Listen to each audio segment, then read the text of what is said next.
कि उसके सारे मित्र तथा परिजन युद्ध भूमि में मारे जाएंगे और वह विजय के पश्चात उनके साथ अपने वैभव का उपयोग नहीं कर सकेगा। भौतिक जीवन का यह सामान्य लेखा जोखा है, किंतु आध्यात्मिक जीवन इसके सर्वथा भिन्न होता है, क्योंकि भक्त भगवान की इच्छाओं की पूर्ति करना चाहता है।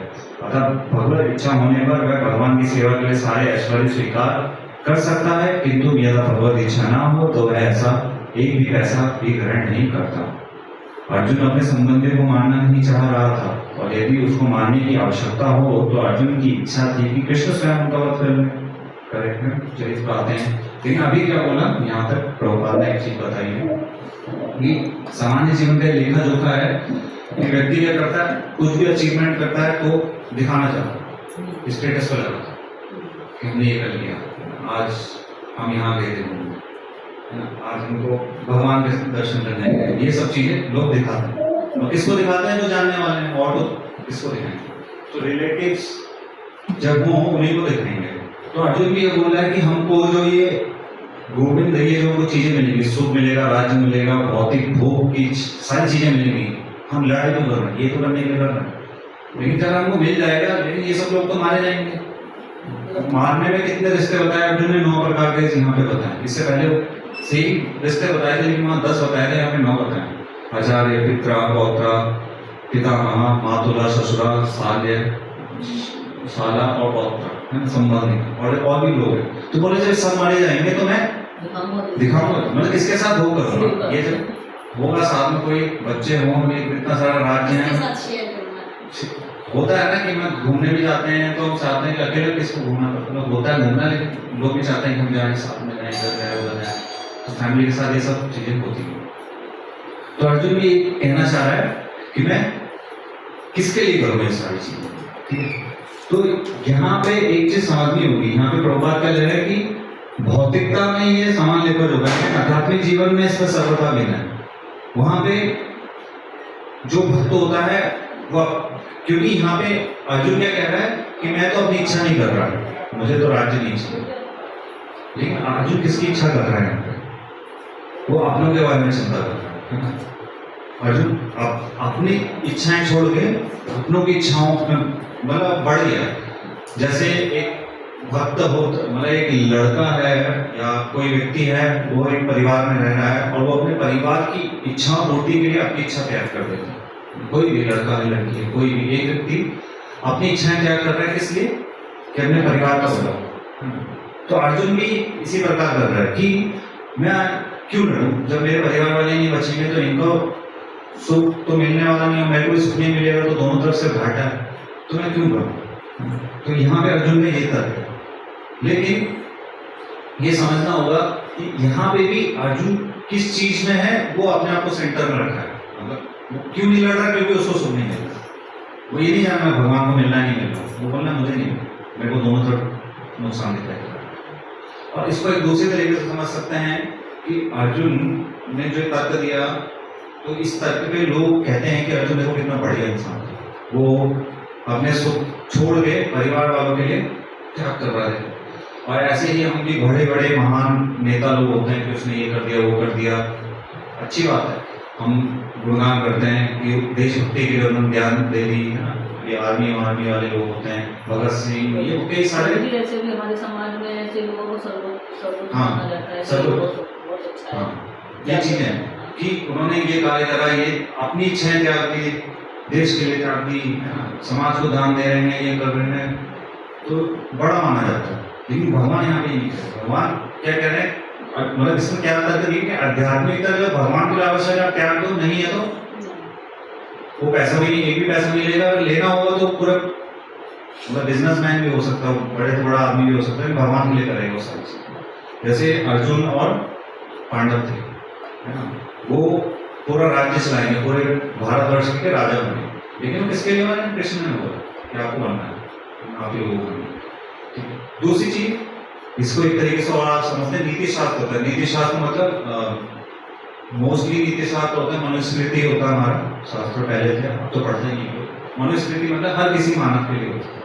दूसरा था चाणक्य पंडित ने जो लिखा था, तो चाणक्य पंडित ये बताते हैं क्या कि अगर आपको परिवार का भला चाहिए, परिवार के भले के लिए आप अपना स्वार्थ त्याग सकते हो, त्यागना त्याग बढ़िया है। और अगर गांव का समाज या गांव के लिए भला करना है तो परिवार को भी आप साइड कर सकते हैं, उसकी इच्छाएं छोड़ सकते हैं। और उसी में जैसे आप राम भगवान का केस देखते हो, उन्होंने अपने पूरे राज्य के लिए, पूरे देश के लिए सीता माता का त्याग किया, तो वो नीति शास्त्र के अनुसार है, ठीक है, ठीक है। आगे इस देश के लिए आप गांव को भी छोड़ सकते हो, गांव को भी अलग कर सकते हो, इस गांव को मतलब नुकसान हो सकता है, गांव हो जाए, लेकिन देश का भला हो उसके लिए कर सकते हो। और पूरी दुनिया के लिए आप अपने देश को भी छोड़ सकते हो, त्याग सकते हो। लेकिन फिर यहाँ पे बात आती है कि जब अपनी आध्यात्मिक ज्ञान की बात आती है, सेल्फ रियलाइजेशन, तो उसके लिए पूरी दुनिया को त्याग कर सकते हो। ये भी बात है इसमें तो, कि जब स्वयं की बात आती है कि मेरे का भला, आत्मा की बात, मेरे बॉडी की बात नहीं, तो मेरे को ये चीज आत्मा की बात आती है, तो उसके लिए पूरे संसार पर त्याग कर सकते हो। तो यहाँ अभी अर्जुन सबसे नीचे वाले लेवल पे कि अपना त्याग कर रहा है, क्योंकि अभी भी भौतिक धरा पे और ये आध्यात्मिक धरा पे नहीं है। तो भगवान किस लेवल पे ले जाएंगे उसको? आध्यात्मिक लेवल पे, कि आपको सब चीज छोड़ना। इसलिए नहीं लड़ना कि मेरा भला होगा, इनका भला होगा, किस लिए करना है? कि हम लॉन्ग टर्म का सोच रहे हैं, जैसे भगवान सोच रहे हैं कैसे पूरे धर्म की स्थापना होगी, ये सब। तो ये चीज फिर आगे बता रहे हैं, मानना नहीं चाहता।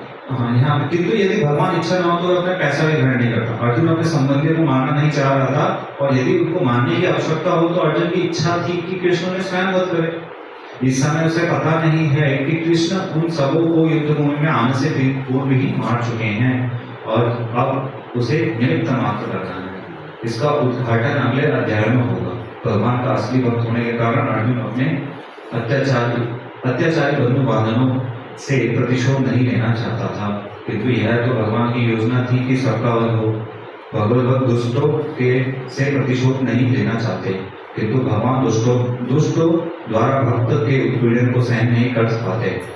भगवान किसी व्यक्ति को अपनी इच्छा से क्षमा कर सकते हैं, किंतु यदि कोई उनके भक्तों को हानि पहुंचाता है तो वे उसे क्षमा नहीं करते। इसलिए भगवान इन दुराचारियों का वध करने के लिए उद्यत थे, यद्यपि अर्जुन उन्हें क्षमा करना चाहता था। तो ये नेचुरल है कि अर्जुन ने ऐसा भक्त होने के कारण वो उनको क्षमा करना चाहता था, भले ही उन्होंने आदताएं हैं, 6 प्रकार की आदताएं न करे तो 6 के 6 करे, लेकिन भगवान ने बोला नहीं, मैंने डिसीजन ले चुका है कि मरना है, अब आप मारोगे, निमित्त मारना है आपको बस, नहीं तो वो तो मारे जाएंगे। वो जैसे एक शास्त्रों में एक वचन है कि ये बंगला में है, शास्त्रों में भी अलग तरीके से आता है, लेकिन बंगला में है कि आपन सोची होती नहीं, प्रभु सोची तत्काल। मेरे सोचने से कुछ नहीं होगा कि मैं ऐसा प्लान करूँ, ये करूँ, ऐसा करूँगा, ऐसा करूँगा, कुछ नहीं। लेकिन भगवान सोचते हैं तो तुरंत होगा। मतलब पूरी दुनिया उस तरीके से घूमती है, मतलब दुनिया में सारे कार्यक्रम उस तरीके से चलते हैं कि भगवान ने सोच दिया तो पूरी शक्ति, माया देवी सब उस तरीके से कार्य करती है। तो उसी प्रकार से हो रहा है कि भगवान ने सोच रखा है कि ये तो करना है, तो ये तो मानना ही है। लेकिन अब कौन मारेगा? अर्जुन को बोला था कि निमित्त मात्र, यू बिकम बस एन इंस्ट्रूमेंट, ये चीज। अब यहाँ पे अर्जुन का जो भाव है ना, ये नीचे वाले श्लोकों में देखेंगे, 34वें की नीचे सेकंड लाइन और 35वें की ऊपर वाली लाइन है ना, आप देखिए श्लोका में, एतान हन्तुम इच्छामि घ्नतोऽपि मधुसूदन अपि त्रैलोक्यस्य राजस्य हेतो किं नाम हि कृते। ये अलग अलग श्लोक है, लेकिन मैं इन दोनों को एक साथ पढ़ रहा हूँ, है ना। ऊपर वाले श्लोक की नीचे लाइन और नीचे वाले श्लोक के ऊपर वाले लाइन।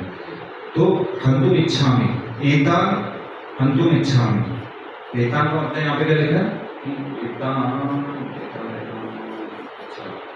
एतान ये सब कभी नहीं, हन्तुम मानना इच्छामि, मैं इनको नहीं मानना चाहता, ठीक है। ये वाली लाइन बोलना, मैं इनको नहीं मानना चाहता, हन्तु अभी, ये सब हाँ, मारे जाने पर भी मैं इन सबसे लड़ने को तैयार नहीं, भले ही बदले में मुझे तीनों लोगों का क्यों ना मिले, इस पृथ्वी की बात तो छोड़ दो। और नीचे वाली लाइन में ये है, अभी त्रैलोक्यस्य राजस्य हेतु किं न मयि कृते, तीनों लोगों का राज्य भी मुझे क्यों ना मिले, लेकिन मैं इस जग की बात तो छोड़ ही दूं, यहाँ के भी बहुत ही मतलब ये इंद्रप्रस्थ ये उनका राजा बनने की बात तो छोड़ दो, मैं तो मेरी तो इच्छा है इसलिए भी नहीं है कि वो तीनों लोगों का तो यहाँ पे दो एक वर्ड आया है अभी ऊपर वाली लाइन में भी आया, नीचे वाली लाइन में भी आया, वो इसलिए आया है। अभी का मतलब क्या लिखा है उन्होंने? ठीक है, भी हाँ संस्कृत में, इसका हिंदी में भी, और ऊपर वाली लाइन में भी आया घंटो अभी, जो सेकंड है घंटो अभी मधुसूदन, वहां पे अभी आया, ठीक है, संधि विच्छेद करी तो वहां पे भी आया। तो इसका मतलब क्या है? तो ऊपर वाली लाइन में अर्जुन ऐसा कह रहा है कि देखो मैंने तो कुछ गलत किया नहीं उनके लिए, है ना, लेकिन वो फिर भी आतुर हैं लड़ने के, वो आए हैं युद्ध भूमि में, हम तो चाह नहीं रहते, वो लोग खुद ही आए, ठीक है, तो मैं तो चाहता नहीं हूँ। अगर अभी भी अगर वो मेरे से लड़ना चाहते हैं, वो आ गए तो लड़ना चाहते हैं, लेकिन अभी भी मैं नहीं चाहता, उन्होंने हमारे साथ, मैंने तो कुछ गलत किया नहीं था, और लेकिन उन्होंने गलत किया, लेकिन फिर भी मैं नहीं चाहता कि मैं उनको लड़ाई करूँ। अर्जुन का ये भाव आ चुका है कि मैं लड़ाई नहीं करना चाहता। अर्जुन इस केस में क्या है कि देखो ऐसा नहीं कि उन्होंने ये अच्छे लोग हैं हम अच्छे लोग हैं, नहीं, उन्होंने गलत किया है लेकिन फिर भी मैं नहीं मानना चाहता। यहाँ भी अर्जुन का ये है कि भी, है ना, उन्होंने ये भी किया फिर भी मैं उनको नहीं मानना चाहता। यही तात्पर्य में प्रभुपाद पे लिख रहे कि अर्जुन की इच्छा थी कि कृष्ण ने स्वयं वध करे, अगर मानना ही तो आपको दे दो, मेरी इच्छा नहीं। और सेकंड लाइन में अर्जुन फिर ये बोलता है दोबारा से अभी लगा कि यहाँ पर राज्य के तुम लड़ रहे हो, तो इस राज्य की इच्छा तो मैं कभी नहीं, मेरे को अगर तीनों लाख राज्य मतलब तीनों लोगों का राज्य मिल जाए फिर भी मैं इच्छा नहीं करता, तो मेरे को तो लड़ाई करने की आवश्यकता है। मतलब अर्जुन यहाँ पे बिल्कुल ही मतलब इच्छा है ही नहीं उसके लड़ने की, ठीक है। तो ये भी चीज एक समझने की है कि अर्जुन की इच्छा नहीं है, और अर्जुन बिल्कुल सरेंडर हो गया, भगवान को बोला कि कुछ नहीं कर सकता, मेरे को नहीं लड़ना, ठीक। और इसमें एक चीज और है कि एक लाइन ऊपर आती है श्लोका में, तीसरे श्लोका में, तीसरी लाइन 33वें की पहली लाइन, तम इमावस्थित देव प्राणा प्राणा धनानी था, कि ये जो लोग हैं ना ये यहाँ पे इकट्ठे हुए हैं, व्यवस्थित था, यहाँ पे इकट्ठे हुए हैं युद्ध करने के लिए। कैसे युद्ध करने के लिए? प्राण और धन को छोड़ के, उन्होंने इच्छा छोड़ दी, वो यहाँ पे आए हैं कि अब मैं मरना है तो मरना है, और धन राज्य की तो कुछ इच्छा ही नहीं। तो इस तरीके से आए, ये भी बात है कि अर्जुन ऐसा बता रहा है कि ये लोगों को समझ में नहीं आ रहा क्या करना है, ये प्राण धन इन सबको छोड़ के आए हैं और यहाँ लड़ने आए हैं कि मारे जाएंगे सब। तो ये आज के सेशन में था इतना, कई सारी चीजें होती है बट थोड़ी चीजें आधे घंटे के अंदर कवर होती है ये सब। तो हमने क्या क्या देखा कि भगवान के 3 नाम और अर्जुन का क्या भाव था नामों को लेने से।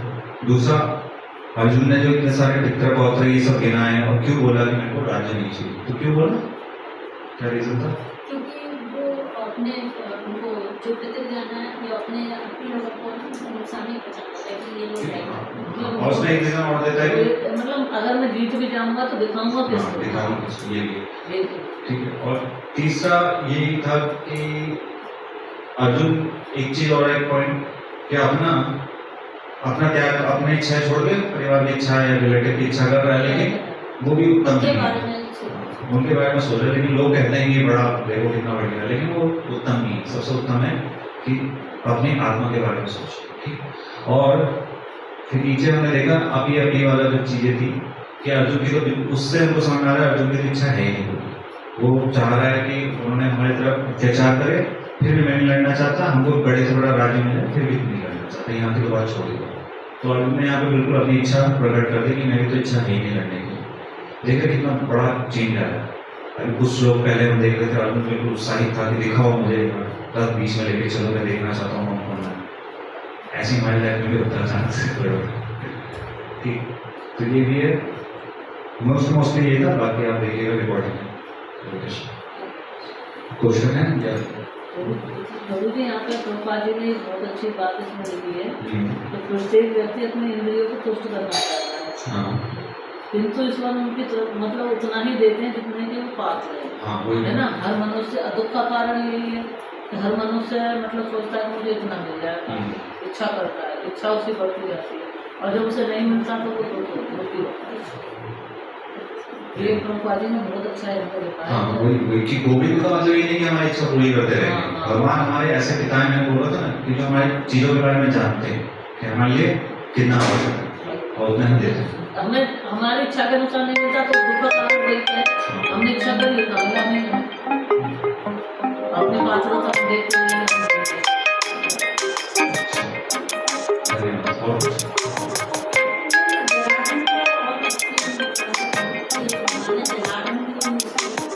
जनार्दन से, हाँ जनार्दन का मतलब आपने देखा जीवों के पालन, जीवों के पालन में